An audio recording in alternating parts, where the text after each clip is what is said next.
2월 15일 고부민란 발생 1894년 1월 10일 음력 1. 시대적 배경 부패한 조선 후기와 농민들의 분노. 조선 후기의 사회적 혼란과 농민들의 고통. 19세기 조선은 정치적으로 세도 정치가 이어지면서 탐과 놀이들의 부정부패와 수탈이 극심해진 시대였다. 세도 정치란? 특정 가문 안동 김씨, 풍양 조씨 등이 권력을 독점하면서 왕권이 약화되고 부정부패가 만연한 정치 형태.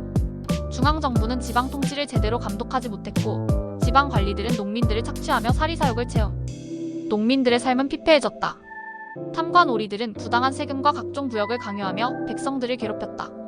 흉년이 들어도 구율 정책이 제대로 시행되지 않았고 오히려 굶주린 농민들에게 세금을 더 걷는 경우도 많았다. 동학의 등장과 확산. 동학은 1860년 최재우가 창시한 종교이자 사상이었다. 동학은 단순한 종교가 아니라 사람은 누구나 평등하다는 사상을 바탕으로 부패한 지배층에 저항하는 운동으로 발전했다. 1864년 창시자 최재우가 처형된 이후에도 동학은 전국적으로 확산되었고 특히 전라도 지역에서 많은 농민들이 동학에 가입했다. 이러한 사회적 배경 속에서 1894년 전라도 고부에서 농민들의 분노가 폭발하는 사건이 발생한다. 이것이 바로 고부민란이다. 고부민란의 발발 1894년 2월 15일 음력 1월 10일 탐과 놀이 조병갑의 횡포. 조병갑은 1892년 전라도 고부군 현재의 전라북도 정읍시 군수로 부임했다.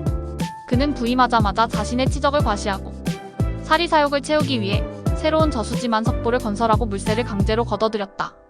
원래 저수지는 농민들의 농사를 돕기 위해 만들어지는 것이었지만 조병갑은 이를 이용해 농민들에게 이중으로 세금을 부과했다. 굶주린 농민들의 항의와 조병갑의 폭정. 1893년 전라도에 흉년이 들면서 농민들의 삶은 더욱 어려워졌다. 이에 고부마을 어른들이 조병갑을 찾아가 구율, 굶주린 백성을 구제하는 것을 요청했다. 그러나 조병갑은 이를 거절했을 뿐만 아니라 건방지다며 항의한 노인들에게 곤장을 치고 감옥에 가두는 만행을 저질렀다. 이 과정에서 한 노인 전창혁이 감옥에서 죽었고 그의 아들이 바로 전봉준이었다. 전봉준과 농민들의 봉기.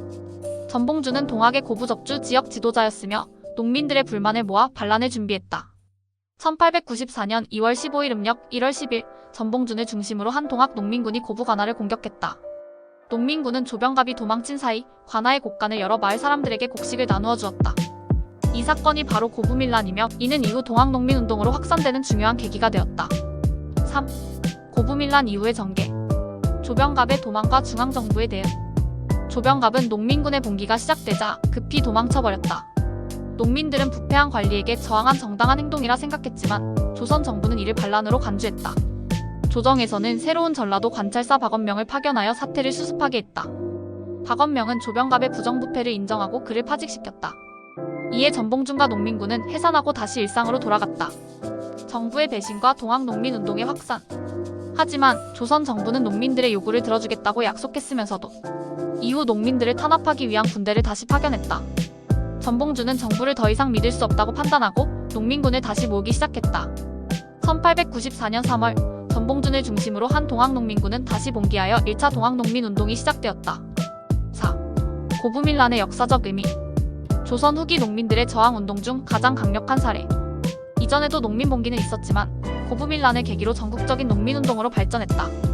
단순한 탐과 놀이의 부패에 대한 반발이 아니라 조선 사회 전체의 모순을 해결하기 위한 대규모 봉기로 확산됨. 동학농민운동의 도화선. 고부민란이 없었다면 이후 동학농민운동도 없었을 것이다.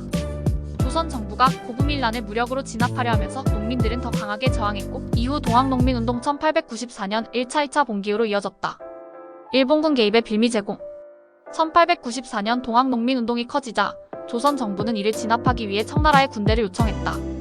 이를 구실로 일본도 조선에 군대를 파견했고 결국 청일전쟁 1894만 1895이 발발하면서 조선은 일본의 식민지화로 가는 길로 접어들게 돼. 결론 고부민란은 단순한 반란이 아니었다.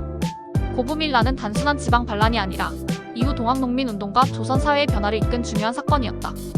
탐과 놀이의 횡포에 맞선 농민들의 자발적인 저항운동이었으며 조선 후기 몰락하는 체제에 대한 마지막 경고였다. 그러나 조선 정부는 개혁보다는 탄압을 선택했고 결과적으로 일본의 개입을 불러오면서 나라가 점점 무너지는 결과를 초래했다. 전봉준과 농민들이 외쳤던 구호보구간민나라를 지키고 백성을 편안하게 하자는 오늘날까지도 민중운동의 대표적인 상징으로 남아있다.